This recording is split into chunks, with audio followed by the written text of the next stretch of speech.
रब से जब सूरज निकले सिंदूरी घन छाए, पवन के पग में नूपुर बाजे मयूर मन मेरा गाए, मन मेरा गाए। ओम नमः शिवाय, ओम नमः शिवाय, ओम नमः शिवाय, ओम नमः शिवाय, ओम नमः शिवाय, ओम नमः शिवाय। पुष्प की माला थाल सजाऊं, गंगा जल भर कलश मिलाऊं, नौ ज्योति से दीप जलाऊं, चरणों में नित शीश झुकाऊं, भाव विभोर हो के भक्ति में रोम रोम रंग जाए, मन मेरा गाए।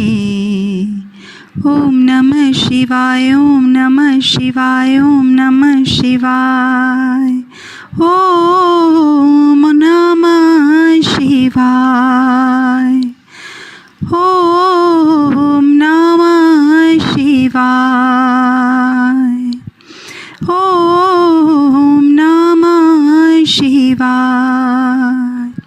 अभयंकर शंकर अविनाशी, मैं तेरे दर्शन की अभिलाषी, जन्मों से पूजा की प्यासी, मुझ पे करना कृपा जराशी।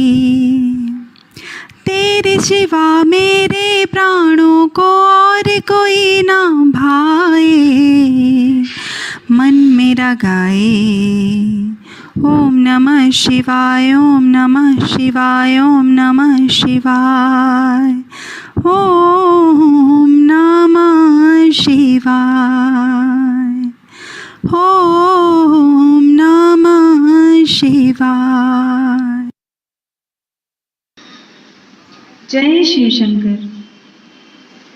आशुतोष शशांक शेखर चंद्रमौली दिगंबरा, कोटि कोटि प्रणाम शंभो, कोटि नमन दिगंबरा।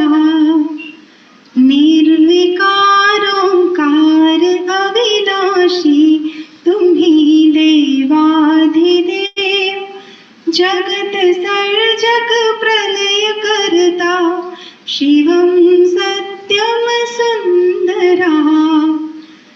निरंकार स्वरूप कालेश्वर महायोगी सदा, दयानिधि दानीश्वराजे, जटाधर अभयंकरा।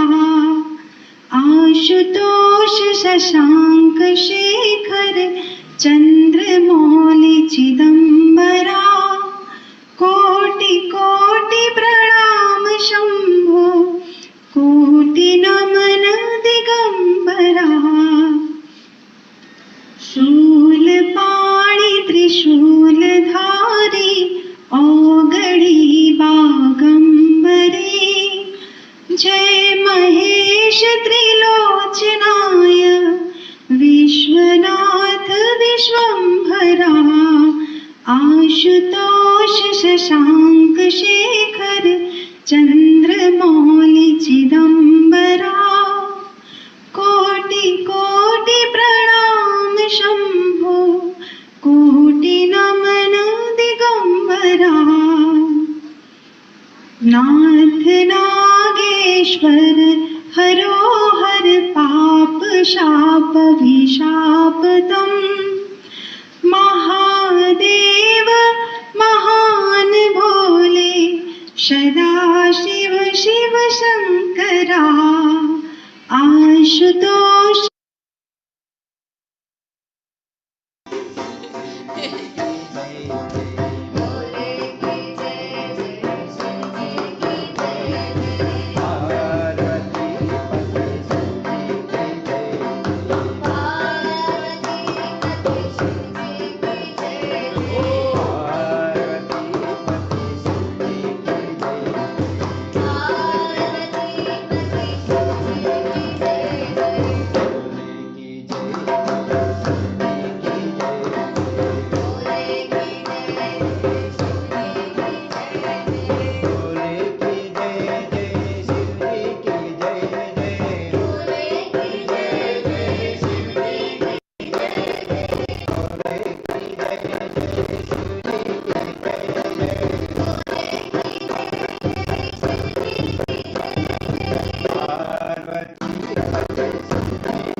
ओम स्वस्ति श्री गणेशाय नमः। श्री सरस्वत्यै नमः। वर्णानामर्थसङ्घानां रसानां छन्दसामपि मङ्गलानां च कर्तारौ वन्दे वाणी विनायकौ भवानी शङ्करौ वन्दे श्रद्धा विश्वासरूपिणौ याभ्यां विना न पश्यन्ति सिद्धास्त्वान्तस्थमीश्वरम् वन्दे बोधमयं नित्यं गुरुं शङ्कररूपिणम् यमाश्रितो हि वक्रोऽपि चन्द्रः सर्वत्र वन्द्यते कृष्णाय वासुदेवाय हरये परमात्मने प्रणतक्लेशनाशाय गोविन्दाय नमो नमः।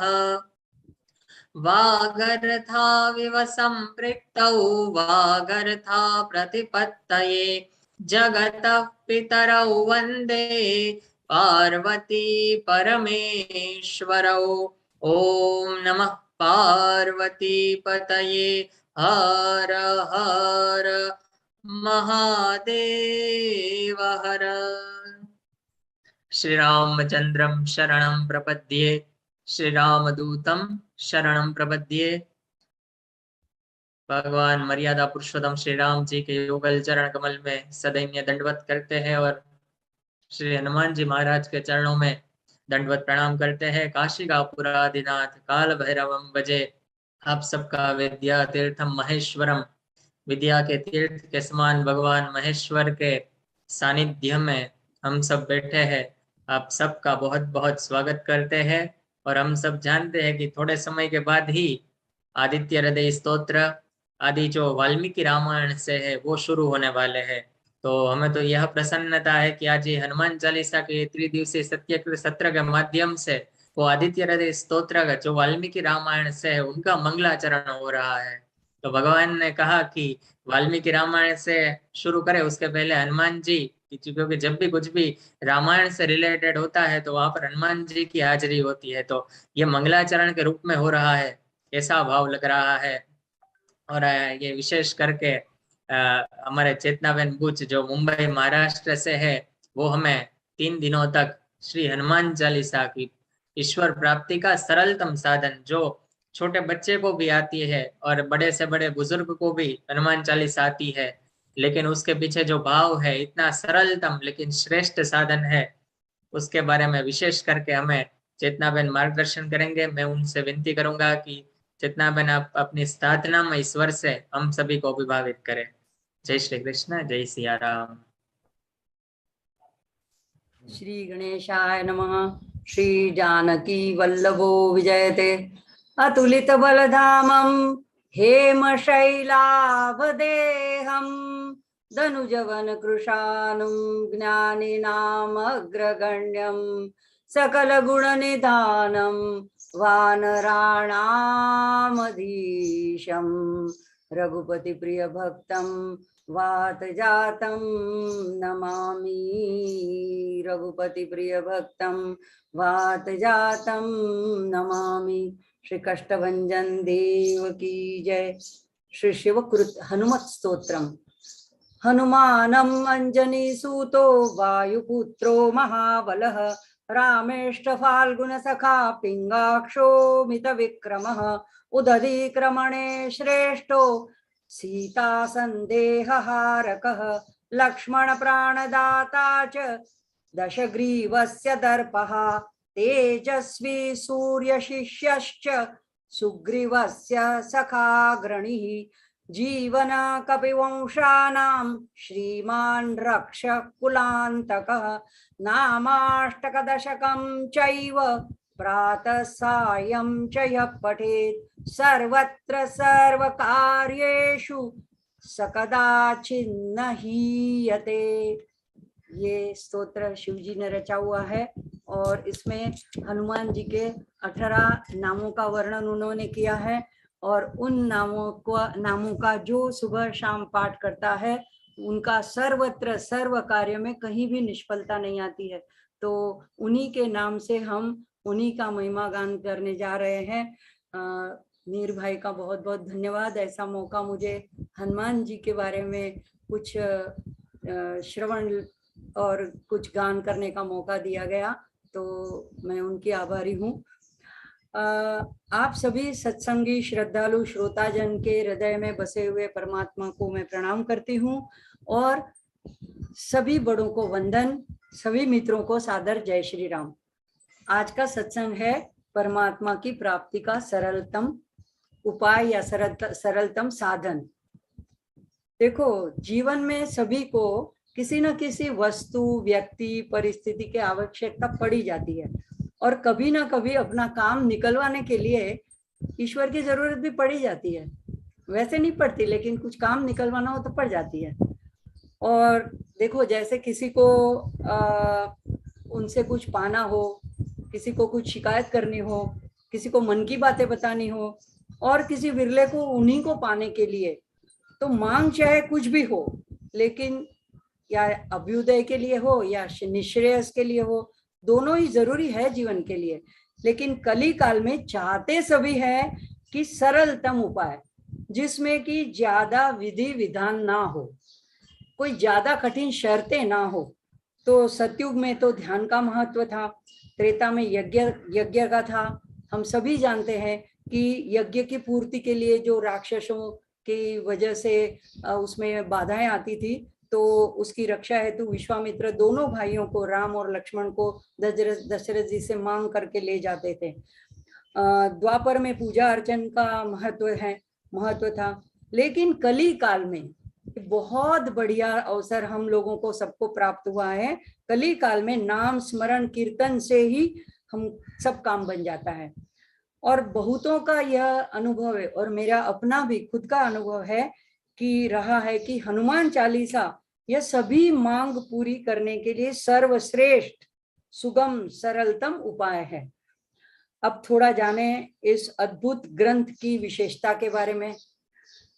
तो सिर्फ 40 चौपाइयों से बना है, दोहा कह लीजिए, चौपाई कह लीजिए, पंक्ति कह लीजिए, तो इसका नाम पड़ा है चालीसा। कोई भारी कठिन भाषा भी नहीं है कि जिसमें संस्कृत व्याकरण हो या उसके व्याकरण की ज्ञान की आवश्यकता हो, यह बात भी नहीं है। सीधी सरल अवध बोली, लोक भाषा में, या हिंदी कह लो, इसी में इसकी रचना हुई है। इसका प्रागट्य कहाँ हुआ है? प्रागट्य कारागार में हुआ है। देखो, यह भी एक बड़ा संकेत है इसमें भी। श्री कृष्ण का प्रागट्य, जन्म नहीं, हाँ, प्रागट्य, वो भी कारागार में हुआ था।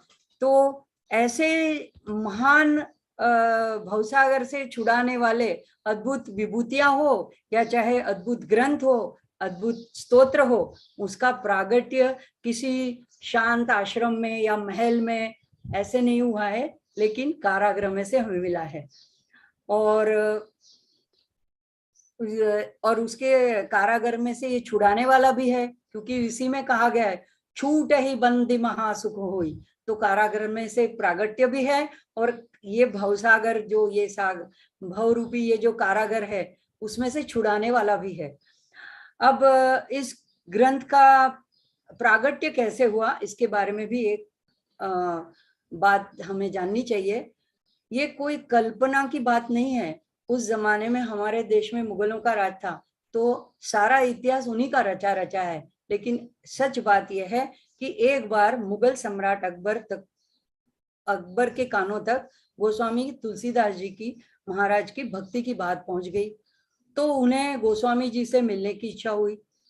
अब होना तो ये चाहिए था कि वे खुद चलकर संत के पास चले जाते, लेकिन वो सम्राट होने के नाते उन्होंने तुलसीदास जी को ही शाही दरबार में बुलवाया। सैनिक चले गए बुलाने के लिए, और दरअसल में उनके इसके पीछे मतलब यह था कि वो अपनी तारीफ में उनसे कुछ ग्रंथ लिखवाना चाहते थे। लेकिन तुलसीदास जी वो ठहरे राम जी के सेवक, वो अगर हाजिरी लगाए तो राम दरबार में लगाए, सम्राट से उनका क्या लेना देना, वो क्यों चले जाए राजा को मिलने के लिए, उनसे उनको कोई मतलब नहीं था। तो उन्होंने मिलने जाने से ही मना कर दिया। तो उधर अकबर को अपमान महसूस हुआ, तब उसने तुलसीदास जी को पकड़वा के बुलवाया गया। तो उनको पकड़वा के लाया गया और कहा गया कि आप बड़े करिश्मे, करिश्मे यानी चमत्कार, ये लोगों को दिखाते रहते हो, तो हमें भी ऐसा कोई करिश्मा दिखाओ, और अगर नहीं दिखा सकते हैं तो उनको कैद कर लिया गया। अब तुलसीदास जी कहें कि मैं तो राम जी का सेवक हूँ, मैं कोई चमत्कार या मैं कोई करिश्मा जानता नहीं हूँ। तो उन्होंने कहा अगर नहीं दिखाओगे तो वहीं रहना पड़ेगा आपको। अब रात भर तुलसीदास जी रोते रोते प्रभु से प्रार्थना करते रहे, कहते रहे। उन्होंने अपने सदगुरु जी हनुमान जी को भी पुकारा। अब इसकी बात आगे आएगी कि क्यों उन्होंने हनुमान जी को सदगुरु जी के रूप में देखा। कहा कि हमारा कोई अपराध न होते हुए भी हमें यहाँ कैद किया गया है, तो हे गुसाई मेरी रक्षा कीजिए। तब उनके आर्त हृदय से, आर्त पुकार से जो अनायास प्रार्थना निकली, प्रकट हुई, वही है ये श्री हनुमान चालीसा। ये नहीं कि उन्होंने पेंसिल कागज लिया और किसी कवि की भांति बैठे सोचते रहे और लिखते गए। ये इस तरह से ये ग्रंथ का प्रागट्य नहीं हुआ है। तो ये अद्भुत, और इसमें एक अद्भुत बात यह भी है कि इसको जैसे हमने कनकधारा स्तोत्र के बारे में सुना है कि आद्य शंकराचार्य के आर्द्र हृदय के पुकार से जब ये स्तोत्र निकल पड़ा तो महालक्ष्मी जी स्वयं वहां प्रकट हो गई और उन्होंने वरदान दे दिया। तो इसी तरह यहाँ भी हनुमान जी ने सबसे पहले ये स्तोत्र सुना और वो प्रसन्न हो गए। तो प्रसन्न हुए और देखते हैं कि अपना भक्त जो निरपराध है उसके बंधन को वो कैसे देख सकते थे। तो उसी दौरान ऐसा जो अकबर बादशाह एक करिश्मा देखना चाहते थे, वही करिश्मा हनुमान जी ने उनको दिखा दिया कि बहुत सारे, ढेर सारे बंदर एक साथ उन्होंने हल्ला बोल दिया कारागार के आसपास और पूरे शहर में ही भारी उत्पात मचा दिया। तब अकबर राजा की आंखें खुल गई। उन्होंने मंत्रियों से सलाह ली, मंत्रियों और अपनी गलती का एहसास करते हुए उन्होंने तुलसीदास जी को तुरंत ही कारागार से मुक्त किया। तो इसमें विशेष बात तो यही है कि इस पाठ को सुनने वाले पहले खुद हनुमान जी खुद प्रथम श्रोता है, उन्होंने सबसे पहले सुना और तुलसीदास जी ने उनसे प्रार्थना की कि हे प्रभु, आगे से मेरी तरह किसी निरपराध को अगर बंदी बनना पड़े, और अगर पहले तो बनना ही ना पड़े, और अगर बनना पड़े ऐसा हो जाए तो इस पाठ से वो उनको आप छुड़ा लेना। छूटई बंद महासुख होई। इस प्रकार 40 दोहे से, पंक्तियों से बना ये चालीसा श्री हनुमान जी की महिमा और चारु चरितावली का गान है। हम उसका श्रवण करेंगे। श्री सीताराम जी की कृपा प्रेरणा से हम और आप मिलकर इन 3 दिनों में श्री हनुमान चालीसा के माध्यम से हनुमान जी की महिमा का और उनके चरित्र का गान श्रवण करेंगे।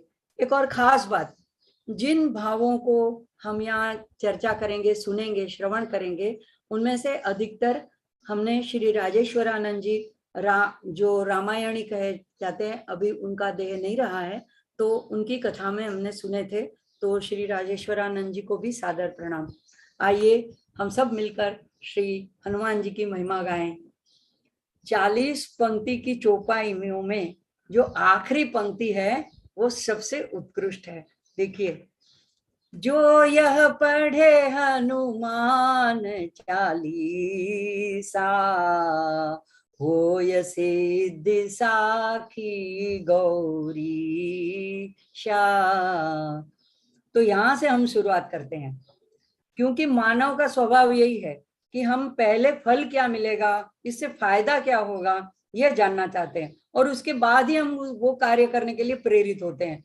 तो तुलसीदास जी कहते हैं जो पढ़ेगा उसे सिद्धि मिल जाएगी। अब सिद्धि को भी समझें, अनेक प्रकार की सिद्धियां होती है। अगर हमारी कोई शुभ मनोकामना है और प्रभु कृपा से वो पूरी हुई जा रही है तो वो हमको लौकिक सिद्धि मानी जाएगी। अगर किसी को आत्मानुभव हो जाए यह ग्रंथ पढ़ने से तो उसको वो उसकी ज्ञान की सिद्धि मानी जाएगी।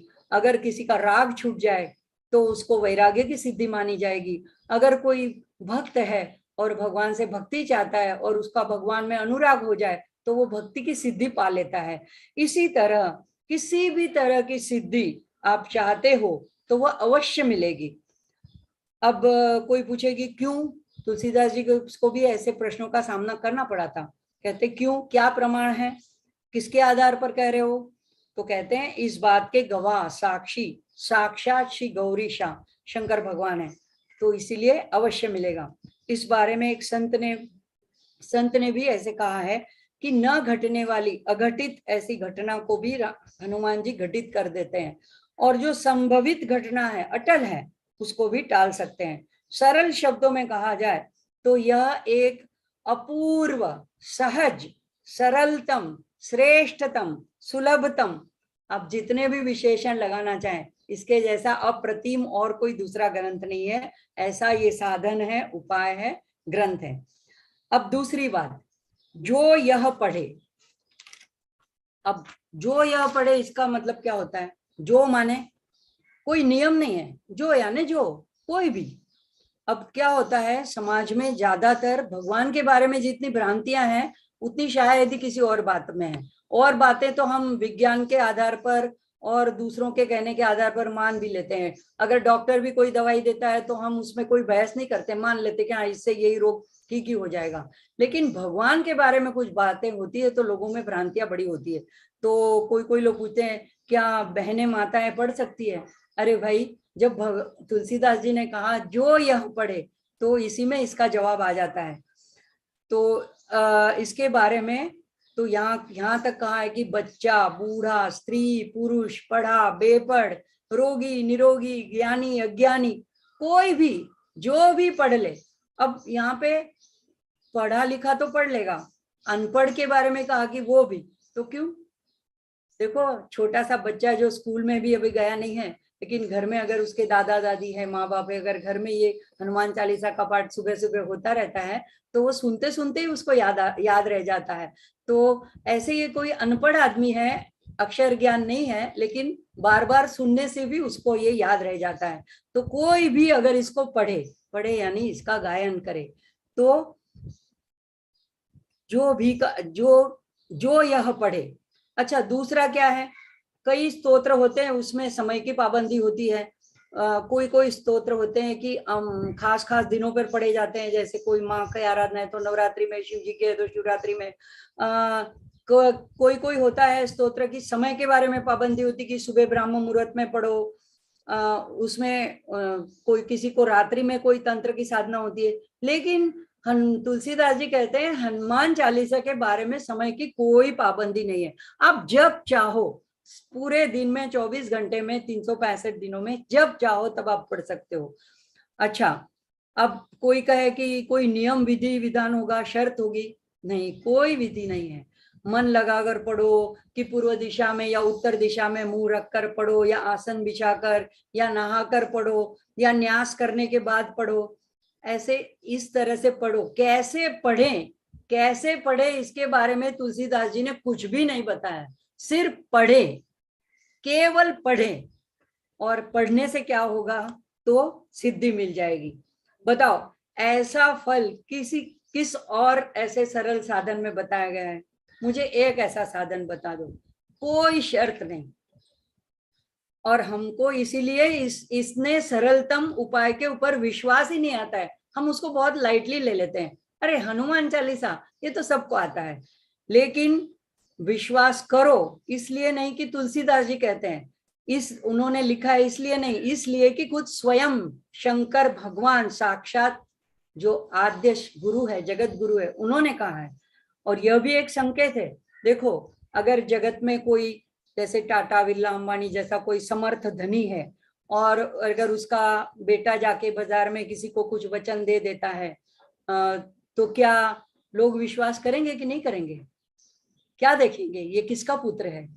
तो अगर हम लौकिक दृष्टि से, और जगत के जो इतना कोई सामर्थ्यवान भी पिता ने, मर्त्य पिता है, उसके धन के सामर्थ्य के ऊपर, उसके बेटे के ऊपर विश्वास कर लेते हैं, तो ये तो शंकर सुवन है। और यहाँ गवाही भी शंकर जी ने स्वयं दी है तो इसके ऊपर विश्वास कीजिए, मेरे कहने से नहीं, तुलसीदास जी के कहने से कीजिए, और शंकर भगवान साक्षी है इसलिए कीजिए। और जो शुरुआत में हमने पढ़ा शिव जी का लिखा हुआ स्तोत्र शिवस्तव, तो उसमें भी बजरंगबली मारुति के 18 नामों का उल्लेख जो किया गया है, उसमें भी शिव जी यही बात कहते हैं कि सर्वत्र सर्व कार्य सिद्ध हो जाएंगे सिर्फ ये नाम लेने से। इसी से हनुमान जी की महिमा का पता चलता है।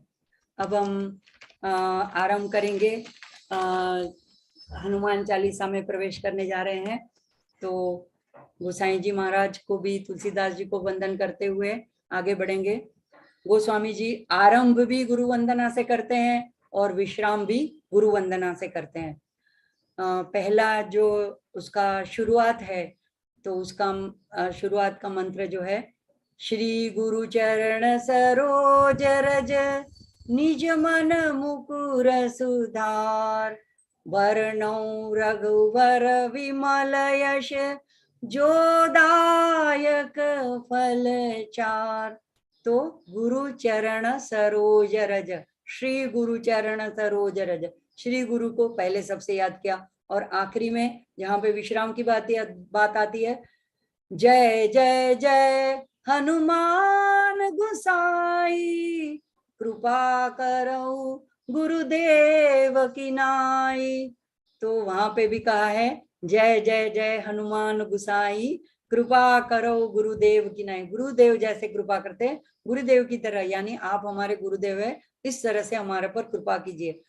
देखिए कितना सुंदर सुयोग है, आज मंगलवार है, बड़ा सुंदर योग है। मंगल और शनिचर दोनों हनुमान जी के माने जाते हैं। हालांकि महाराष्ट्र में एक माना जाता है और उत्तर प्रदेश में दूसरा, लेकिन दोनों ही दिन माने जाते हैं हनुमान जी के। और इसी तरह से उपासना करने के लिए, और इसी तरह से श्री गणेश जी के भी दोनों दिन माने जाते हैं। तो और दोनों ही शंकर सुवन है। तो हम प्रभु की कृपा से आज यही स्तोत्र का गान आज मंगलवार से शुरू करने जा रहे हैं। और एक बात, सदगुरु देव जैसी कृपा तो भगवान भी नहीं कर सकते हैं। भगवान कर्म फल दाता है, पर सदगुरु उससे भी आगे बढ़कर है। कैसे? अगर भगवान रूठे तो सदगुरु मध्यस्थ बनते हैं और बचा लेते हैं शिष्य को, पर अगर सदगुरु रूठे तो कोई नहीं बचा सकता।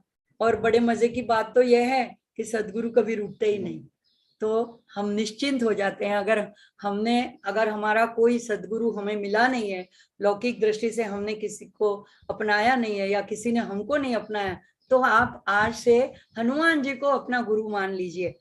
उसके जैसी कृपा हमारे पर हमेशा बरसती रहे और कोई नहीं कर सकता। तुलसीदास जी ने हनुमान जी को गुरुदेव के रूप में देखा है। अभी देखो सदगुरु के बारे में भी हमारी क्या मान्यता है, हम कौन है सदगुरु और वो क्या करते हैं। तो इस बारे में सामान्य रूप से हमारी समझ क्या है? हमारी समझ ऐसी बनी हुई है कि सदगुरु वो है जो भगवान से मिला देते हैं। हम आज ये विषय भी यही, ईश्वर प्राप्ति का सरलतम साधन। तो हमारी ये धारणा बनी हुई है कि सदगुरु जो होते हैं वो हमको ईश्वर से मिला देते हैं, पर भगवान तो मिले मिलाए हैं। कैसे? देखो गीता जी के मर्मग्नि रामसुखदास जी हमेशा ये 4 बातें बताते हैं। वो कहते हैं अगर भगवान सर्वत्र है तो यहाँ भी है, अगर वो सर्वशक्तिमान है, सब काल में मौजूद है, तो अभी यहाँ इस वक्त जब हमारा यह सत्र चल रहा है, इस वक्त यहाँ भी वे मौजूद है। और अगर वो सर्वव्यापक है, कण कण में वो व्याप्त है, तो मुझ में भी है, और सबके सुरत है तो मेरे भी सुरत है। उनको कोई पक्षपात तो है नहीं कि मैं इनका सुरत हूँ इनका नहीं हूँ। तो रामसिकदास जी कहते हैं कि भगवान तो मिले हुए ही है। अब जब भगवान मिले ही है, परमात्मा प्राप्त ही है, तो फिर सदगुरु जी की आवश्यकता ही क्या है? तो वो क्या करते हैं सदगुरु जी? बोलते हैं, तुलसीदास जी कहते हैं कि मिले मिलाए की पहचान करा देते हैं।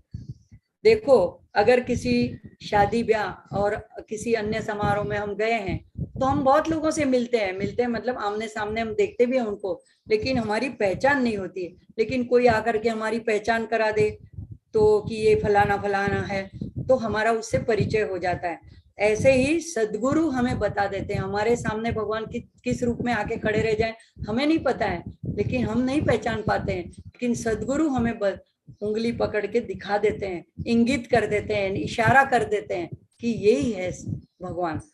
तो तुलसीदास जी का भी यह अपना अनुभव रहा है कि राम जी चित्रकूट के घाट पर उनके सामने खड़े थे, राम जी लक्ष्मण दोनों खड़े थे, लेकिन मिले तो थे, सामने खड़े थे, लेकिन तुलसीदास जी उन्हें पहचान नहीं पाए। तो प्रत्यक्ष सामने खड़े हुए थे, मिले हुए थे, पर भी असल में मिलाया तो किसने? मिले हुए को भी मिलाया तो हनुमान जी ने, तोते के रूप में आकर के इशारा कर दिया। इसकी कथा हम आगे देखेंगे। तो उस घटना का स्मरण उन्हें हमेशा रहता है। कहते क्या है कि ढूंढने वाले को मिल जाते हैं प्रभु, लेकिन आंख कर सकती है पहचान बड़ी मुश्किल से। मतलब आंख, हमारी आंखों पर हम इतना भरोसा नहीं कर सकते कि हम पहचान ही पाएंगे। अब प्रारंभ होता है श्री गुरु चरण सरोज रज। तो गोसाई जी श्री गुरु जी के चरणों को उपमा देते हैं सरोज की। सरोज यानी कमल, कमल की उपमा देते हैं। और बहुत लोगों ने भगवान के चरणों को, सदगुरु के चरणों को कमल की उपमा दी है। कमल बड़ा कोमल रहता है, सुंदर रहता है। और एक बात है, संसार के कीचड़ के बीच में रहते हुए भी अलिप्त रहते हैं, वो सदगुरु सरोज की तरह है। और उनकी चरण रज क्या है? तो कहते हैं कि उस सरोज की पराग, उसके ऊपर जो पराग रज होती है वही चरण रज है। और मानस के आरंभ में भी तुलसीदास जी कहते हैं, बड़ी अनोखे ढंग से उन्होंने सदगुरु जी की प्रार्थना की है। बंदऊ गुरुपद पद्म परागा, सुरुचि सुबास सरल सरस अनुरागा, अमीय मुरीमय चूरन चारु, समन सकल भव रुज परिवारु। यानी कि मैं सदगुरु के चरणों की परागरज की वंदना करता हूँ, चरण कमलों की परागरज की वंदना करता हूँ। कैसे है? तो ये परागरज जो है सुरुचि यानी सुस्वादिष्ट, सुवासित और ऐसे अनुराग पूर्वी रस से परिपूर्ण है, संजीवनी रूप है, उत्तम चूर्ण है और संपूर्ण भव रोगों का ये समेत, परिवार समेत नाश करने वाली है। देखिए संजीवनी कहा है, संजीवनी क्यों कहा है? यहाँ पे हमको मीरा जी का स्मरण हो उठता है। उनको भी जब जहर दिया गया तो क्या बता के दिया गया कि ये भगवान का चरणामृत है, और उन्होंने भी बड़े विश्वास से ये चरणामृत है तो अमृत समझ करके पी लिया और जहर का प्याला पी लिया, लेकिन उनको कोई बाधा नहीं हुई। तो इसीलिए ये संजीवनी है। गुरुपद रज मृदु मंजुल अंजन, नयन अमीय द्रग दोष विभंजन, तेहि करी विमल बिमेक बिलोचन, बरनहु रामचरित भव मोचन। देखो अवध बोली पढ़ने का मेरा अभ्यास नहीं है, इसलिए ये चौपाई पढ़ते पढ़ते मेरी जीभ थोड़ी सी लड़खड़ा जाती है, तो मुझे क्षमा कर देना। गुरु पद रज मृदु मंजुल अंजन, यहाँ पे दूसरी उपमा देते हैं कि ये जो सदगुरु के चरणों की जो रज है, चरण रज है, ये मृदु बहुत कोमल, मंजुल और अंजन है, नयनों का अंजन है, नयनों का नयनामृत है। नयन अमीय दृग दोष, दृग यानी नेत्रों के दोष का विभंजन, नाश करने वाली है। उस अंजन से क्या करना चाहता हूं मैं? तो तेहि करी विमल विवेक विलोचन, मैं मेरे अपने नेत्रों को, किन नेत्रों को? विवेक रूपी नेत्रों को निर्मल करके श्री चरित्र का वर्णन करता हूँ। लेकिन वर्णऊ रामचरित, लेकिन ये रामचरित्र कैसा है? भवमोचन, श्री रामचरित्र का वर्णन करता हूँ जो भव संसार रूपी बंधन से मुक्त करने वाले हैं। अब क्या काम करती है ये चरण रज? तो हनुमान जी बार बार तुलसीदास जी बार बार हनुमान जी को गुरु के रूप में क्यों याद करते हैं? इसके पीछे एक छोटी सी स्टोरी है, स्टोरी नहीं सत्य घटना है कि तुलसीदास जी जो है वो रोज नित्य क्रम करने के लिए घर से बाहर जंगल में चले जाते थे सुबह सुबह, और जो लौटने में थोड़ा सा पानी जो उनके पात्र में बच जाता था वो एक पीपल के पेड़ के वहां पे वो छोड़ देते थे, अर्पण कर देते थे।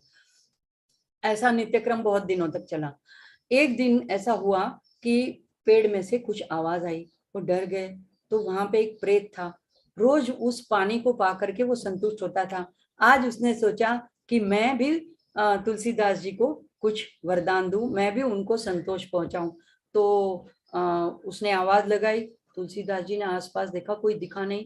तो पेड़ के अंदर से भूत ने आवाज दी, प्रेत ने आवाज दी कि तुलसीदास जी, मैं आप पे प्रसन्न हूँ, आप मुझसे कोई वर मांग लीजिए। आप इतने दिनों से मुझे संतुष्ट करते हैं, मैं भी किसी तरह से आपको संतुष्ट करना चाहता हूँ।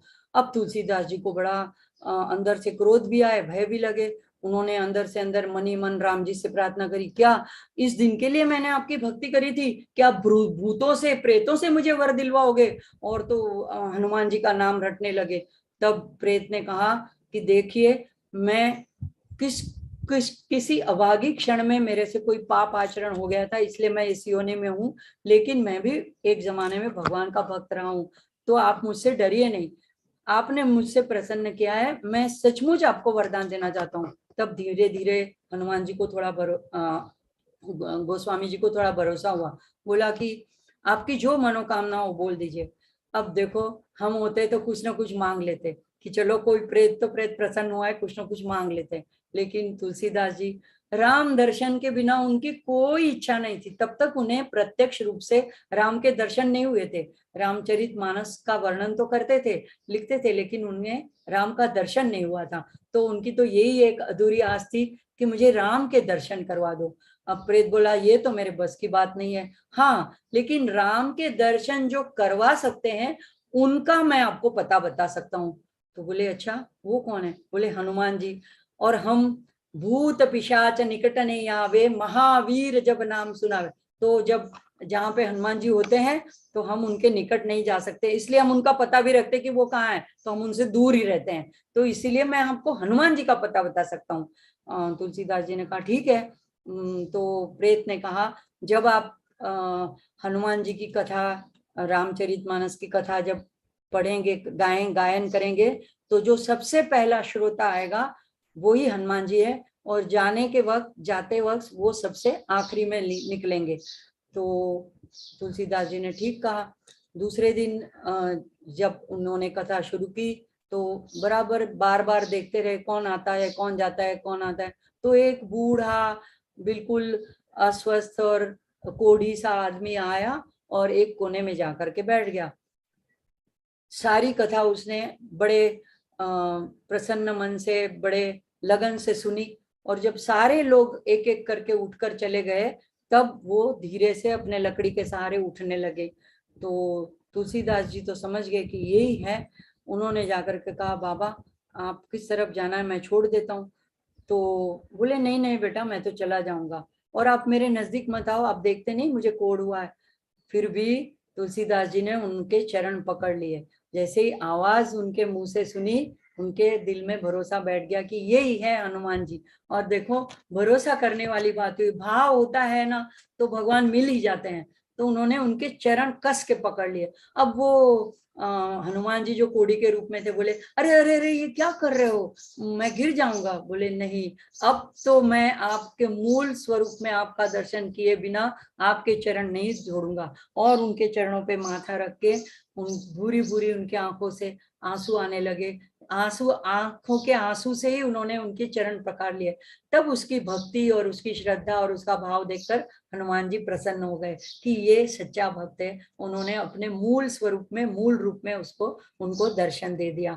तो ये प्रत्यक्ष हुई, ये कली काल की घटना है, ऐसी कोई किंवदंती नहीं है, कोई कपोल कल्पित बातें नहीं है। हनुमान जी ने प्रत्यक्ष दर्शन तुलसीदास जी को दिए हैं। और फिर हम राम, उनके पास तो एक ही आस थी, उन्होंने कहा, मुझे राम जी के दर्शन करवा दीजिए, बस मेरी एक ही आस है। हनुमान जी बोले, ठीक है, चित्रकूट के घाट पे चले जाओ, वहां पे आपको राम जी मिल जाएंगे। अब तुलसीदास जी चले गए चित्रकूट, उनका गांव पड़ता है रामपुर, और वहां से वो चित्रकूट चले गए। वहां पे जो घाट पे तो बहुत सारे पंडे बैठे होते हैं, वहां से थोड़े दूर अलग एकांत स्थान में बैठे बैठे चंदन घिस रहे थे, आंखों से पानी निकल बरस रहा था, भगवान की याद आ रही थी, भगवान के विरह में तड़प रहे थे। लेकिन कहीं आसपास देखते हैं, कहीं भगवान का कोई पता नहीं। इतने में एक तरफ से दो घुड़सवार आए, उसके ऊपर दो सुकुमार बैठे हुए थे। उन्होंने आके ही पूछा, बाबा जी अयोध्या किस तरफ है? तो उन्होंने रास्ता बता दिया, ऊपर भी नहीं देखा, ऐसे ही बता दिया। और वो घुड़सवार दोनों चले गए। शाम हो गई, तब तक तो उन्हें भगवान का दर्शन नहीं हुआ, बड़े निराश हुए। तो शाम को हनुमान जी से बोले, आपने तो कहा था कि राम जी आएंगे। बोले आए तो थे, आपको नहीं मिले? बोले ना, अरे वो जो दो घुड़सवार थे, एक श्यामवर एक गौरवर्ण, वो ही तो थे जिन्होंने आपसे पता पूछा अयोध्या का। अरे रे, अब तो उनको और पछतावा, मेरे सामने थे, मुझसे बातें भी की और मैंने ऊपर भी नहीं देखा और ऐसे ही रास्ता दिखा दिया। अरे रे, अब मैं क्या करूं, मेरे जैसा कोई कमभागी नहीं है। दूसरे हनुमान जी ने कहा, कोई बात नहीं, अब दूसरे दिन फिर आप जाओ चित्रकूट, घाट पे बैठो, आपको अवश्य भगवान के दर्शन होंगे। तो फिर आरती लगा हुए बैठे हैं, भगवान का नाम स्मरण करते हैं और इतना विरह में तड़प रहे हैं कि आंखें पानी से भर गई है, तो सामने का चेहरा भी स्पष्ट नहीं दिखा रहा है। उसी भावावेश में जे थे, तो तब भी दो ब्राह्मण के वेश में राम और लक्ष्मण जी सामने आके खड़े रहते हैं, कहते हैं, बाबा हमें थोड़ा चंदन दे दीजिए। अब ये बड़े बेजार कि भगवान तो मिलने आते नहीं, पता नहीं उनके मन में क्या क्या कल्पना थी भगवान की, कि शायद चतुर्भुज रूप लेकर आए, या पता नहीं धनुष बाण लेकर आए। तो हमारी भी ऐसे ही होता है कि हमें भगवान को मिलने की तो बड़ी आस होती है, लेकिन हमारे मन में एक कल्पना होती है कि भगवान यानी ऐसे ही रूप में आने चाहिए। देखिए, जो सर्व रूप ले सकता है वो कोई भी रूप ले सकता है। तो यही समझिए कि सबके दिल में परमात्मा है, हमसे जो भी मिलता है तो हंस के सबसे मिलिए, सभी परमात्मा के रूप है। क्या जाने किस रूप में मिल जाए भगवान, हमें किस वेश में मिल जाए हमें पता नहीं है। तो ईश्वर सर्वभूतानां हृदयेषु अर्जुन तिष्ठति, भगवान ने भी यही कहा है कि मैं सबके हृदय में निवास करता हूँ। तो तुलसीदास जी ने बोला कि बेटा आगे पंडे खड़े हैं, उनको लगा कि चंदन के जैसे वो लोग पंडा से टीका वगैरह लगवाते हैं, तो बोले उन्हीं, मुझे क्यों बेकार में परेशान करते हो, उन्हीं से ले लो चंदन। अब राम जी कहे, अच्छा छोड़ो चंदन की बात, ये कहो कि आप रो क्यों रहे हो बाबा, क्या कोई आपका खो गया है? बोले कि हाँ। बोले कौन खो गया है? बोले मेरे मेरे भगवान मुझसे बिछड़ गए, मुझे मिल नहीं रहे। बोले ऐसे कठोर हैं, कठोर दिल हैं, आप इतना रो रहे हैं उनकी याद में, फिर भी वो नहीं मिल रहे हैं। तो बोले नहीं नहीं नहीं, ऐसा मत कहो, मेरे भगवान तो, राम जी तो करुणा के सागर है। अब इतनी बात हो रही है फिर भी पहचान नहीं पा रहे हैं। अब हनुमान जी को लगा कि अब अगर देर करेंगे, ये मौका भी खो देंगे तो फिर नहीं पा पाएंगे। तो उन्होंने तोते का रूप लिया। देखो ये भी बड़ा सांकेतिक है। जैसे भागवत में है शुकदेव जी, ये भी तोता का, अगले जन्म में तोता थे, तभी उनका नाम शुकदेव जी है। तो यहाँ पे भी उन्होंने भी परीक्षित को भगवान प्राप्ति का उपाय बताया, उनको भागवत सुनाया, और यहाँ पे हनुमान जी तोते का रूप लेकर के थोड़ा नजदीक आ गए और उन्होंने एक दोहा कहा, चित्रकूट के घाट पर भई संतन की भीड़, तुलसीदास चंदन घिसे तिलक करे रघुवीर। अब तुलसीदास की आंखें खुली, अरे यही तो है राम और लक्ष्मण। और जो उनके आंखों से पानी बरसने लगा, पैरों में दंडवत गिर गए और भगवान का भूरी भूरी यश गाने लगे, उनसे माफी मांगने लगे। उनको पता ही नहीं चला कि भाव विभोर हो गए कि मैं क्या कर रहा हूँ क्या नहीं कर रहा हूँ। इस तरह से प्रत्यक्ष दर्शन जिन मिले हुए को भी मिलाया था हनुमान जी ने। तो उसी दिन से जब जब भी हनुमान जी की याद आती थी तो तुलसीदास जी को इस प्रसंग की, इस घटना की याद आ जाती थी। इसलिए वो कहते हैं कि हनुमान जी को अपना गुरु मानते हैं। तो बोलते हैं श्री गुरु चरण सरोज रज, और आगे बोलते हैं निज मन मुकुर सुधार। अब देखो, कुछ हमें कुछ भी देखना हो तो दो चीज की आवश्यकता पड़ती है, एक है आंख और दूसरा है प्रकाश। अगर आंख ना हो तो भी हमें कुछ ना दिखे, और प्रकाश ना हो, अंधेरा हो, तब भी हमें कुछ नहीं दिखाई देता। तीसरा जो है, आंख भी हो, प्रकाश भी हो, लेकिन हमारा मन ठिकाने पे ना हो, हमारा मन भटक रहा हो, मन में कोई विचार चल रहे हो, तो सामने कोई व्यक्ति खड़ा हो तो भी हमें नहीं दिखाई देता है। तो ये सभी चीजों की हमको आवश्यकता किसी दर्शन के लिए जरूरी होती है। इसके लिए तुलसीदास जी कहते हैं कि आंखें हो और लेकिन उसमें अगर कोई खराबी आ जाए, मोती बिंदु आ जाए, तो स्पष्ट नहीं दिखाई देता है। इसी तरह हमें आंख तो है, लेकिन उस आंख से हमको, भौतिक आंखों से तो हमको भगवान का दर्शन नहीं होता है। भगवान के चरित्र का दर्शन करना हो तो हमको भीतर की, मन की आंखों से करना पड़ेगा। उन आंखों को कहा, राजेश्वरानंद जी बोलते हैं कि ये है ज्ञान और वैराग्य की आंखें। इन आंखों में भी कभी कभी कुछ खराबियां आ जाती है। जैसे अगर कोई ज्ञानी है और ये सोचे कि ये तो बड़ा अज्ञानी है, या तो दूसरे ज्ञानी से अपना एक मत संप्रदाय हो और दूसरे से उसका चर्चा करे, वाद विवाद करे, तो ज्ञानी तो वो होता है कि जो सर्वत्र एक एक का दर्शन करे, उसके लिए कोई दूसरा तो बचता ही नहीं। तो कभी कभी ये दोष भी, द्वेष का दोष ज्ञानी के हृदय में आ जाता है। तो ये हो गया भीतर की आंखों का दोष। ऐसे वैराग्य की दूसरी जो आंख है, उसमें भी कभी कभी राग का दोष आ जाता है। तो ये दोष मिटाने के लिए, जैसे आंख तो ठीक है और प्रकाश भी है, लेकिन मन ठिकाने पे नहीं। तो यहाँ पे मन की मन को उपमा दी है मुकुर, निज मन मुकुर। मुकुर यानी दर्पण, दर्पण को सुधार, दर्पण को साफ कर, स्वच्छ कर। तो मन का दर्पण कैसे मैला हो जाता है? कभी अभिमान के रंग से, कभी विकारों के रंग से। तो इस मन के दर्पण को भी हमको रोज साफ करना पड़ेगा। जैसे गीता में भी आता है 3 अध्याय में, तो दर्पण को अगर साफ करना हो तो उसके ऊपर की धूल हमें रोज रोज हटानी पड़ेगी। कैसे हटती है ये धूल दर्पण के ऊपर की? तो मन के दर्पण के ऊपर की, तो सत्संग के द्वारा, चरित्र ज्ञान, कथा श्रवण के द्वारा। तो यहाँ पे तुलसीदास जी कहते हैं कि मेरे दर्पण पर जो धूल है उसको आप निज मन मुकुर सुधार, आप दूर कर दे। किसके द्वारा? आपकी चरण रज।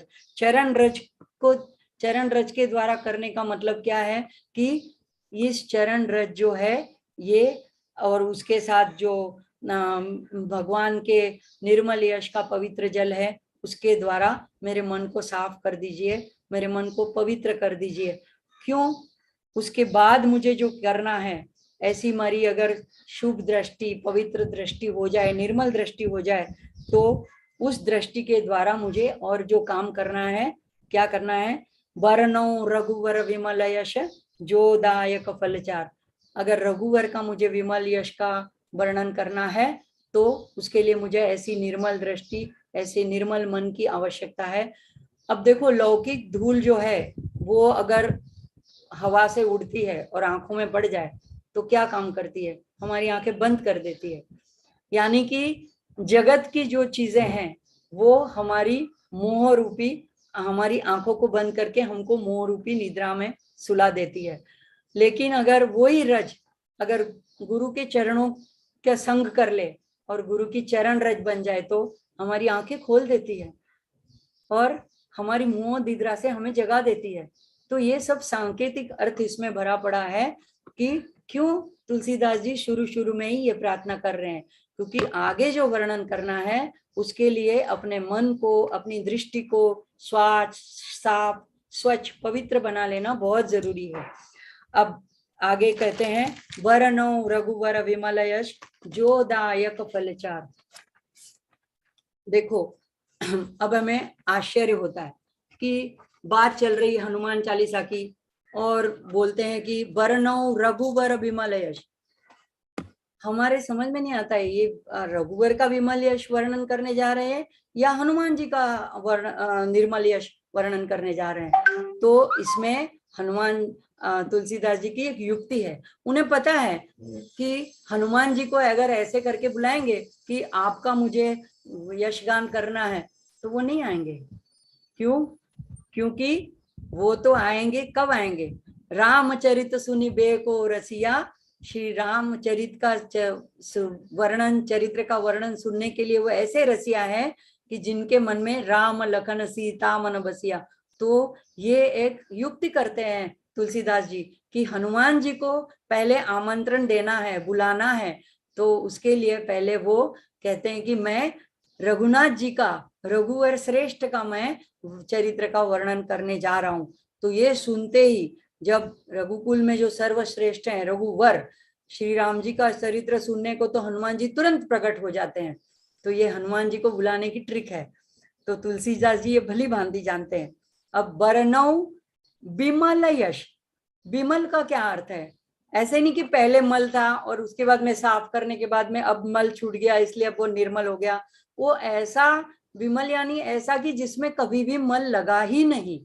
तो यहाँ पे दो प्रसंग की याद आती है। एक अहिल्या का प्रसंग, तो विश्वामित्र जी जब दोनों भाइयों को लेकर के चलते हैं और रास्ते में, कथा सबको पता है, गौतम ऋषि का आश्रम आता है, अहिल्या की बात बताते हैं प्रभु जी को, रामचंद्र जी को, और कहते हैं कि आप अपनी इनका शाप निवारण करने के लिए इस शीला को आप अपनी चरण रथ छुला दो।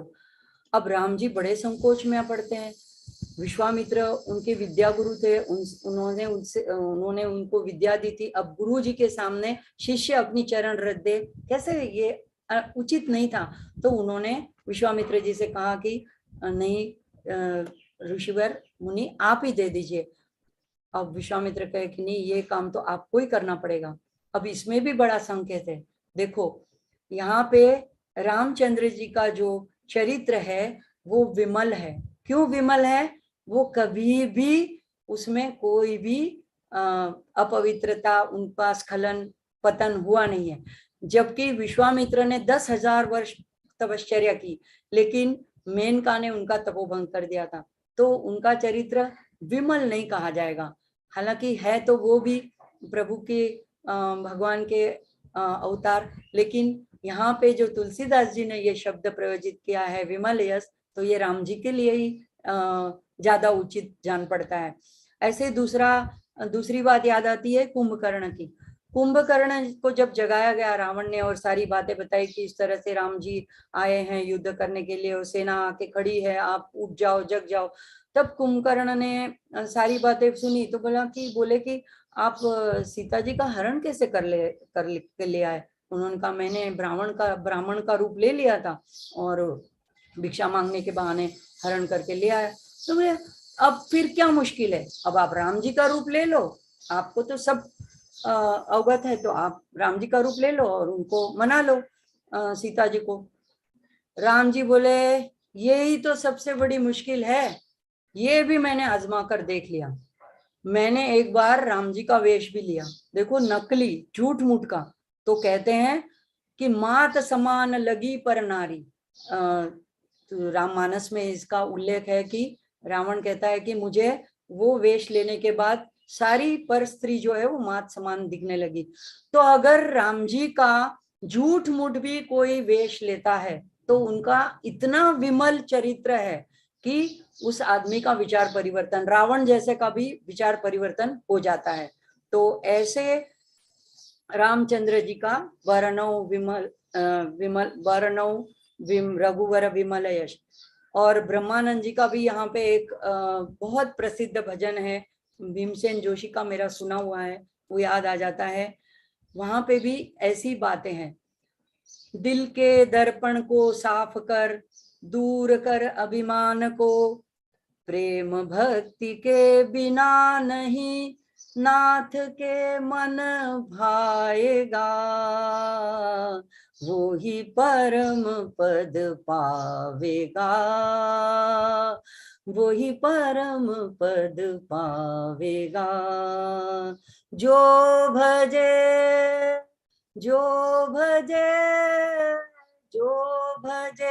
हरि को सदा, वो ही परम पद पावेगा, वो ही परम पद पावेगा। तो यहाँ पे भी दिल के दर्पण की बात है और उसको साफ करने की बात है। और उस पे मैल कौन सा है? तो अभिमान का मैल लगा हुआ है। परमानंद जी कहते हैं अगर तुमको प्रभु को मिलना है, प्रभु को पाना है, तो दिल के दर्पण को साफ कर, अभिमान को दूर कर, और फिर प्रेम भक्ति, प्रेम भक्ति से भगवान को याद कर। और आखिरी के चरण में क्या कहते हैं, छोड़ दुनिया के मजे बैठ कर एकांत में, ध्यान धर गुरु के चरणों का, तो प्रभु मिल जाएगा, वो ही परम पद पावेगा, जो भजे हरि को सदा। तो यहाँ पे प्रभु कैसे मिलेंगे, तो ब्रह्मानंद जी तो कहते हैं कि दुनिया के मजे छोड़ दो, एकांत में बैठो और गुरु के चरणों का ध्यान करो। लेकिन हनुमान चालीसा में कहीं ऐसा नहीं कहा है कि आप दुनिया के मजे छोड़ दो, आपको जो भी चाहिए, आपको जो सिद्धि चाहिए। हाँ, अगर अभी किसी के भौतिक कोई जरूरत है, किसी के नौकरी नहीं है, किसी के बच्चों की शादी ब्याह नहीं हो रहा है, किसी की और कोई मुश्किल है, किसी के कोई रोग है, व्याधि है, कोई भी मुश्किल हो, तो इसमें हम अपने प्रभु से मांगे, इसमें कोई हर्ज नहीं है। रामकृष्ण परमहंस भी कहते थे, उनसे भी किसी ने कहा था, ये आप हमेशा माँ के पास सब कुछ बात बताते हो और मांगते क्यों रहते हो? तो उन्होंने कहा, क्या हम अपने माँ बाप से नहीं मांगेंगे तो क्या पड़ोसी मोहल्ले वालों के बाप से मांगेंगे? तो यही बात है, हम अपने प्रभु से जो भी हमको चाहिए मांग सकते हैं। हाँ, ये बात है कि उनको जब देना हो, जितना देना हो, वो हमारे हित के लिए, कल्याण के लिए देते थे। लेकिन यहाँ पे तो ऐसी भी कोई शर्त नहीं है। यहाँ लिखा है, जो यह पढ़े हनुमान चालीसा हो या सिद्ध साखी गौरीशा, यानी कि सिर्फ हनुमान चालीसे के गान से, पढ़ने से आपको सिद्धि मिल जाएगी। आप जो भी मनोरथ करते हो वो आपको मिल जाएगी। अब यहाँ पे और एक मुझे छोटी सी कथा याद आती है। कथा नहीं है, ये भी एक सत्य घटना है। एक बार एक गरीब आदमी संत हजरत निजामुद्दीन औलिया, ये एक बड़े संत हो गए, उनके पास गया। उसकी बेटी की शादी के लिए उसे कुछ पैसों की जरूरत थी। अब संत के पास जा करके उसने सोचा कि संत तो अगर आशीर्वाद देंगे तो कुछ भी हो सकता है, तो उन्होंने उसके पास से जाके अपना हाल सुनाया। अब संत के पास क्या था, उन्होंने कहा, देखो कुटिया में कुछ पड़ा हो तो ले लो, ले जाओ। अब वो गया, संत बाहर बैठे थे कुटिया के, वहां पे कुछ नहीं था। संत की जूतियां, उनके पैरों के चप्पल पड़े थे वहां पे, तो उठा कर ले आया। तो संत ने कहा कि ठीक है, उसको उठा करके दे दी, बोले यही ले जाओ। अब गरीब आदमी बोला तो कुछ नहीं, पर दुखी मन से जूतियां लेकर के लौट गया। अब रास्ते में रेगिस्तान पड़ता था, सामने से अमीर खुसरो, ये भी एक ये संत हजरत निजामुद्दीन औलिया के बहुत बड़े भक्त हो गए अमीर खुसरो, वो सामने से आ रहे थे ऊंट पर सवार। और जैसे ही वो आदमी नजदीक आने लगा, अमीर खुसरो को कुछ अजीब सा महसूस होने लगा। उनको लगा कि यहीं कहीं आसपास मेरे गुरु की मौजूदगी है। उन्होंने अपने जो ऊंट हाँक रहा था उसको रोका, बोला रुको भैया, मुझे नीचे उतारो। वो नीचे उतरे और देखा तो उस रेगिस्तान में सिर्फ वो थे और सामने से वो आदमी आ रहा था, 2 ही जन थे। तो उन्होंने उसको खड़ा किया, बोला भाई, उसको पूछने लगे, तुम कहाँ से आ रहे हो, तुम्हारे पास क्या कोई चीज है? मुझे अपने गुरु की खुशबू आ रही है। अब वो चौंका, वो तो उसने वो कपड़े में लपेट लुपेट के ला रहा था, उसने वो खोल के बता दिया। और वो तो इतने खुश हो गए, साथ में दुखी भी हुए कि अरे, अगर अब मेरे गुरु ने अपनी जूतियां दे दी तो अब नंगे पाओगे, उनको कितना कष्ट पड़ रहा होगा। उन्होंने उससे कहा, भाई ये जूतियां मुझे दे दो, तुम्हें जितना चाहिए धन ले लो। वो तो और खुश हो गया, चलो मेरी धन की व्यवस्था हो गई। तो अमीर खुसरो ने उसको भारी दाम दे करके जूतियां खरीद ली वापस उसके पास से, और वो गरीब आदमी तो खुश होता हुआ चला गया। अभी अमीर खुसरो अपने गुरु के दर्शन के लिए जो जा रहे थे, जाते ही उन्होंने गुरु के सामने वो जूतियां रख दी और सारा किस्सा सुना दिया। अब गुरु तो सर्वज्ञ थे, ये तो जानते ही थे, नहीं तो क्यों उस आदमी को जूतियां देते? क्या जूतियों से भी क्या कोई उसका काम बनना था? लेकिन उनकी तो अपनी अलग रहस्यमयी पद्धतियां होती है। तो लेकिन अमीर खुसरो को थोड़ा सा अभिमान आ गया कि देखो, मैं अपने धन से जूतियों को वापस खरीद लाया, मैंने इसके दाम चुकाए। तब जो हजरत निजामुद्दीन औलिया थे, उन्होंने हंसकर सिर्फ एक ही वाक्य कहा, उन्हें कहा, तुम तो ये बहुत सस्ती खरीद लाए। मतलब सदगुरु की जो जूतियां हैं, जो चरण पादुका है, उसका क्या इतना ही मोल है कि थोड़ा सा धन दे दो और खरीद लो। तो इससे हमको भरत जी की याद आती है। देखो, जब राम जी नहीं वापस लौटे वनवास में जो चले गए थे, तो भरत जी ने क्या कहा, ठीक है आपकी चरण पादुका ही दे दीजिए, मैं इसी को राम समझूंगा और इसी को सिंहासन पे बिठा के राज का कारभार मैं उसके सेवक बन के करूंगा। तो चरण पादुका का बहुत महत्व है, क्योंकि उसमें गुरु की, सदगुरु जी की चरण रह रहती है। और हम लोग भी क्या करते हैं, जब हमारे घर में हमारे सदगुरु पधारते हैं, तो हमें दूसरों का तो नहीं पता, लेकिन हमारे में ऐसा रिवाज है कि थाली में हम कुमकुम और थोड़ा मतलब रोली जिसको बोलते हैं, उसको पानी से थोड़ा घोल करके गाढ़ा थोड़ा घोल बनाते हैं, और जो घर के अंदर प्रवेश करते ही पहले बाहर सदगुरु के पैर पखारते हैं, उसके बाद में उस जो कुमकुम वाली थाली होती है उसमें सदगुरु जी के दोनों पैर से पैर रखते हैं सदगुरु जी, और जब फिर उसके बाद हम एक सफेद सा कोरा सा कपड़ा वस्त्र बिछा देते हैं, उसके ऊपर उनकी चरण की छाप ले लेते हैं। तो वही हमारे लिए चरण रज है, और वही हमारे सदगुरु है, वही साक्षात उसी स्वरूप में हमारे घर में, ऐसा ही हम मानते हैं। तो और कई घरों में ये भी एक रिवाज होता है कि हाँ, नई जब दुल्हन आती है तो लक्ष्मी का रूप मान के उसके हाथों के ऐसे ही कुमकुम में भिगो के, मतलब ऐसे छाप लेते हैं। तो गुरु चरणों की और गुरु चरण रज की इतनी महिमा है, जितना वर्णन करो कम ही है। तो ये बातें सब मुझे उसके साथ साथ याद आ गई। अब आगे लिखा है जो दायक फल चार, यानी कि 4 फल यानी 4 पुरुषार्थ, धर्म अर्थ काम और मोक्ष। तो राजेश्वरानंद जी ने इसकी बड़ी सुंदर व्याख्या की कि जो प्रभु के गुणगान में लग जाता है, डूब जाता है और उसका सुयश गान करता है, तो उससे कोई अघटित काम होगा ही नहीं, वो धर्म के रास्ते पे ही चलेगा, धर्म तो अपने आप ही उसके जीवन में प्रवेश कर जाएगा। और उसके बाद क्या होगा, तो बोले कि जहाँ पे वो धार्मिक जीवन जिएगा, तो उसके साथ साथ श्री नारायण को अगर अपने मन में बसा करके सब काम करेगा, तो नारायण के चरणों की दासी है लक्ष्मी जी श्री जी भी अपने आप ही उसके जीवन में आ जाएगी। हालांकि उसको उसकी कोई जरूरत नहीं पड़ेगी, लेकिन अनायास ही उसके काम बन जाएंगे। अब तीसरा जो पुरुषार्थ है काम, तो काम यानी कामना, इच्छा। तो मुझे इससे सुंदर रामचरितमानस का सुंदरकांड का ही प्रसंग याद आ रहा है कि विभीषण जी जो राम जी को जब मिलते हैं, तो राम जी उनसे पूछते हैं कि क्या चाहिए आपको, आपकी जो इच्छा हो बता दो।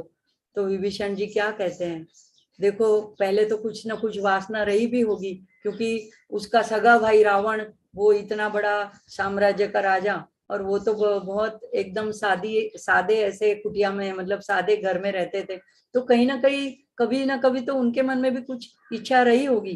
तो वो क्या कहते हैं कि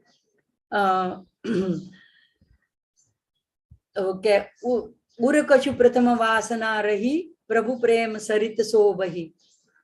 मतलब पहले मेरे उर में, मेरे अंतर में कुछ वासना रही भी होगी, लेकिन हे रघुनाथ जी, हे रामचंद्र जी, आपके दर्शन से, और सिर्फ दर्शन से नहीं, उन्होंने जितना प्रेम उनको दिया, उनको गले लगाया, तो कहते हैं कि आपकी प्रेम सरिता का जो वर्षाव मुझ पर हुआ, उस सरिता में मेरी सारी कामना, मेरी सारी इच्छाएं खत्म हो गई, पूर्ण हो गई, मैं पूर्ण काम हो गया, वो सब बह गई। तो हमको भी इसमें से क्या संकेत लेना है कि अगर हम ईश्वर प्रेम में इतने डूब जाए, तो फिर हमारी भी कोई वासना कामना रहती नहीं। तो इसका मतलब ये नहीं समझना कि हमारी कामना पूरी नहीं होती। इसके आगे क्या होता है, राम जी क्या कहते हैं, राम जी कहते हैं यद्यपि सखा तव इच्छा नाही, मोर दरस अमोघ जग माही। मतलब भगवान कहते हैं कि चूंकि यद्यपि, जबकि आपकी तो कोई इच्छा नहीं है, लेकिन मेरा जो दर्शन तुमने पाया है तो वो अमोघ है। अमोघ मतलब अचूक है, वो फल दिए बिना नहीं रहेगा। तो तुमको, और उसके बाद उनको जल लेकर के लंकेश का उनका राज तिलक कर दिया गया। तो भगवान की इच्छा कब जागृत होती है? जब भक्त की इच्छा नहीं रहती, भक्त जब निष्काम हो जाता है, भक्त पूर्ण काम आप्त काम हो जाता है, तो भगवान के मन में इच्छा जगती है कि मैं भक्त की इच्छा पूरी करूं, तो भगवान सकाम हो जाते हैं। तो यही है कि जो दायक फलचार। अब इसके बाद हनुमान जी को प्रार्थना करते हैं, हे प्रभु मुझ पर कृपा करो, मेरी मति बुद्धि पवित्र करो। बुद्धिहीन तनु जानिके सुमिरो पवन कुमार, बल बुद्धि विद्या देहु मोहि, हरहु कलेश विकार। तो कहते हैं कि मैं तो बुद्धिहीन हूँ, यह तन बुद्धिहीन, तन भी बुद्धिहीन है, ऐसा जानकर हे पवन पुत्र आपका मैं स्मरण कर रहा हूँ। सुमिरो पवन कुमार, आपसे ही कह रहा हूँ। क्यों आपसे कह रहा हूँ? तो कहता है कि आप मनोजवम मारुत तुल्य वेगम बुद्धिमताम वरिष्ठम, आप बुद्धिमताम वरिष्ठम है, जो बुद्धिमत्ता में वरिष्ठ हो, सर्वश्रेष्ठ हो, उसे से तो हम मांग सकते हैं कि आप हमको बुद्धि दो। दूसरा कहते हैं ज्ञानी नाम अग्रगण्यम, तो ज्ञान में भी आप अग्रगण्य हो, तो इसके लिए भगवान जी से बुद्धि की प्रार्थना करते हैं। बुद्धि अगर हमारी ठीक रहती है तो हमारे सब काम ठीक रहते हैं, हमारी दृष्टि भी ठीक रहती है, हमारे कर्म भी ठीक रहते हैं, हमारी सारी इंद्रियां ठीक रहती है। तो इसीलिए तुलसीदास जी सबसे पहले बुद्धि को मांगते हैं, बुद्धि सुबुद्धि मांगते हैं। इस पर भी मुझे एक प्रसंग याद आता है। मिहिर भाई, अभी अगर हमारा समय समाप्त हो रहा है तो मैं ये प्रसंग कल सुनाऊं, आप जैसा कहें। आप आपकी जैसी इच्छा। हाँ, तो फिर मैं पूरा कर देती हूँ। देखो, इसके बारे में बुद्धिमताम, भगवान को बुद्धिमताम कैसे कहा गया है, तो इसके बारे में एक कथा आती है कि एक बार सुमेरु पर्वत पर सभी संतों की सभा का आयोजन हुआ था। तो कैवर्त देश के राजा सुकंद वो भी संतों का आशीर्वाद लेने के लिए जा रहे थे। अब रास्ते में नारद मिल गए। देखो, नारद का काम यही होता है, हमें लगता है कि नारद कुछ ना कुछ चुगली करते हैं या किसी को उकसाते हैं, लेकिन ये ऐसी बात नहीं है। नारद भी देवर्षि है और भगवान के प्रिय भक्त हैं, भक्त शिरोमणि है। वो जब भी कोई लीला करते हैं तो उसमें कोई ना कोई अवश्य रहस्य होता है, और भक्त की या प्रभु की महिमा का ही उसमें से हमको जान पड़ती है। तो नारद ने क्या कहा, उसको पूछा कि कहाँ जा रहे हो। उन्होंने बताया, बोले सबको प्रणाम करना पर विश्वामित्र को नहीं करना। अब सुकंत विचार में पड़ गए, क्यों? विश्वामित्र भी तो ब्रह्मर्षि है। बोले नहीं नहीं, पहले तो राजा ही थे ना, क्षत्रिय थे, तुम्हारे जैसे ही थे, उनको प्रणाम करने की कोई आवश्यकता नहीं। ठीक है, उन्होंने ऐसा ही कहा। अब विश्वामित्र को अपमान महसूस हुआ, सीधा पहुंचे राम जी के पास, क्योंकि राम जी के गुरु थे। अब खुद अगर कुछ उसके ऊपर एक्शन ले और उनको कुछ श्राप वगैरह दे तो तब का बल जो है तो वो चला जाता है, तब विफल हो जाता है। इसलिए ऐसे वक्त में क्या करते हैं, दूसरों से करवा लेते हैं काम। तो विश्वामित्र पहुंच गए राम जी के पास। उन्होंने कहा कि आप चक्रवर्ती राजा हैं और आपके रहते हुए सुकंत ने मेरा अपमान किया, उसने मुझे प्रणाम नहीं किया, मुझे सिर नहीं झुकाया। तो अब गुरु का अपमान बहुत बड़ी बात होती है। तो राम जी ने भी सौगंध ले ली कि जो सिर आपके सामने नहीं झुका, कल सूर्यास्त के पहले आपके चरणों में होगा, मैं उसका वध करूंगा। अब देखो, बेचारे सुकंत को तो ये पता ही नहीं था कि ये बात इतनी बढ़ जाएगी। अब उसको जब पता चला तो वो घबरा करके नारद जी के पास पहुंच गया। नारद ने कहा, अब मैं कुछ नहीं कर सकता, अब एक ही उपाय है राम के क्रोध से बचने का, आप माता अंजनी की शरण में चले जाओ। अगर उन्होंने तुम्हें वचन दे दिया तो तुम जरूर बच जाओगे। अब सुकंद जंगल में ढूंढता हुआ माता अंजनी के पास रोता हुआ गिड़गिड़ाता हुआ चला गया। माता ने पूछा क्या बात है, तो उसने नाम नहीं बताया। बोला, एक समर्थ राजा ने मुझे मृत्यु दंड देने की सौगंध ली है और कल तक वो मेरा वध कर देंगे, तो माता मुझ शरणागत को बचा लीजिए। माता ने कहा, कोई बात नहीं, मेरा बेटा हनुमान बहुत समर्थ है, तो अब आता ही होगा, तुम चिंता ना करो, मैं तुम्हें वचन देती हूँ, तुम मेरी शरण में हो, तुम्हारा बाल भी बांका ना होगा। अब हनुमान जी आए, अंजनी माता ने सारी बात बता दी कि मैंने इसको अभी अभयदान दे दिया है, अब तुमने मेरे दिए हुए वचन की रक्षा तुम्हें करनी है। अब हनुमान जी तो सारी बात जानते थे, दरबार से सीधे ही चले आ रहे थे। अब एक तरफ माता का वचन और दूसरी तरफ अपने प्रभु की सौगंध।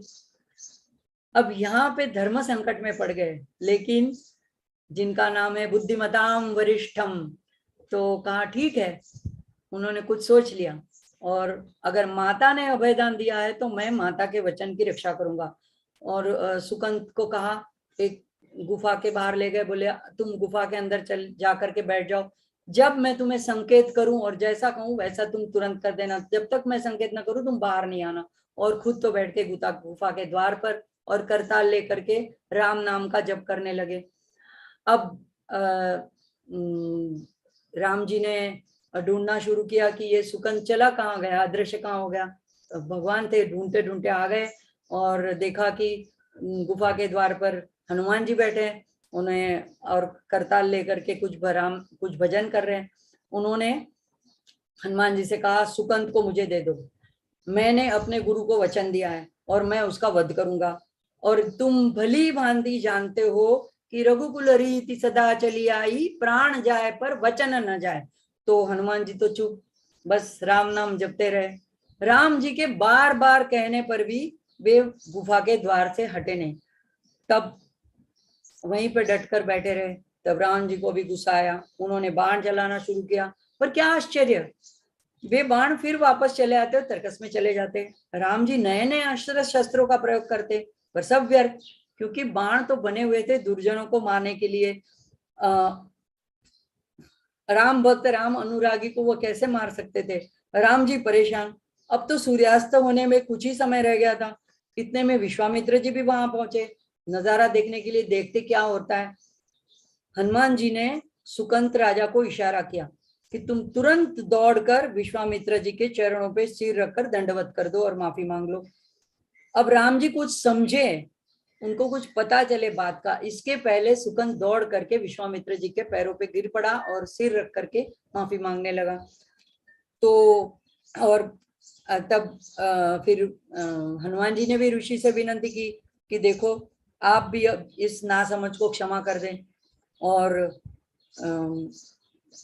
राम जी की तरफ मुड़कर भी कहा कि देखो प्रभु, आपकी भी प्रतिज्ञा पूरी हो गई, सूर्यास्त नहीं हुआ अभी, और सूर्यास्त के पहले सुकंत का शीर ऋषि जी के, विश्वामित्र जी के चरणों में है। अब देखो दोनों जने हनुमान जी की इसी बुद्धिमता को देख करके चकित रह गए। और राम जी जब तब से जग में जो यही प्रसिद्ध हो गया कि राम जी से बड़ा राम का नाम। और ये सच बात है, देखो राम जी जब अवतार लेके आए थे तब उन्होंने अपने अवतार कार्य के समय जितने लोगों का उद्धार किया, उससे आज 5000 वर्षों के बाद, इतने साल, इतने समय के दौरान कई लोगों का उनके नाम से उद्धार हो गया है। लोग तर गए और आगे भी तर जाएंगे। तो अगर हनुमान जी को रिजाना बुलाना है तो राम नाम की पुकार लगाओ। आओ हम सब मिलकर एक बार हनुमान चालीसा का पाठ करें। आप लोग म्यूट हैं, म्यूट में भी हमारे साथ पाठ करना, क्योंकि इस जो श्रृंखला का उद्देश्य यही है कि हम सब ये सरलतम साधन को अपनाएं और हम सब पर हनुमान जी की गुरुदेव के समान कृपा वृष्टि रहे, आशीर्वाद भरी अमिमय दृष्टि रहे। तो हम शुरू करते हैं। श्री गुरु चरण सरोज रज निज मन मुकुर सुधारी, बरनौ रघुबर विमल जसु जो दायक फलचारी। बुद्धिहीन तनु जानिके सुमिरो पवन कुमार, बल बुद्धि विद्या देहु मोहि हरहु कलेश विकार। जय हनुमान ज्ञान गुण सागर, जय कपीश तिहु लोक उजागर, राम दूत अतुलित बल धामा, अंजनी पुत्र पवन सुत नाम। महावीर विक्रम बजरंगी, कुमति निवार सुमति के संगी, कंचन वर्ण विराज सुवेशा, कानन कुंडल कुंजित केश, हाथ वज्र और ध्वजा विराजे, कांधे मुंज जनेऊ साज। शंकर सुवन केसरी नंदन, तेज प्रताप महाजगवंत, विद्यावान गुणी अति चातुर, राम काज करिबे को अर। प्रभु चरित्र सुनिबे को रसिया, राम लखन सीता मन बसिया। सूक्ष्म रूप धरि सियहि दिखाओ, विकट रूप धरि लंका जरावा, भीम रूप धरि असुर संहार। रामचंद्र के काज संवारे, लाए सजीवन लगन जीवा। श्री रघुवीर हर शिवर लाए, रघुपति किन्नी बहुत बढ़ाए।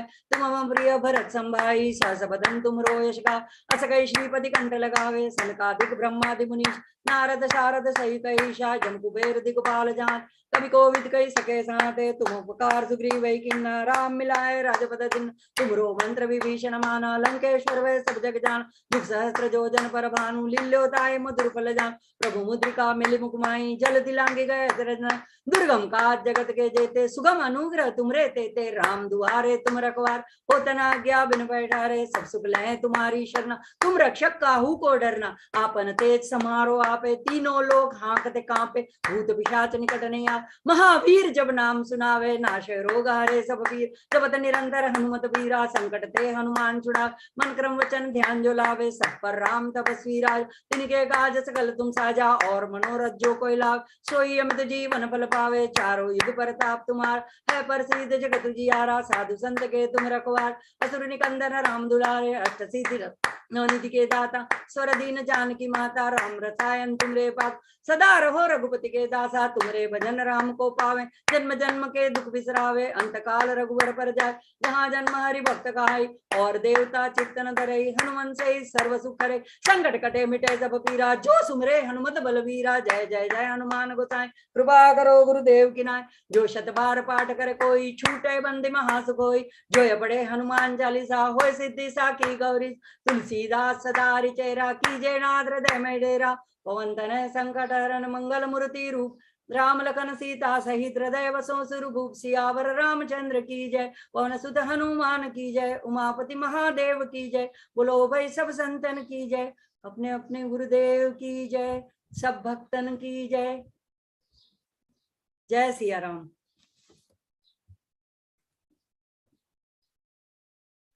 बहुत बहुत धन्यवाद।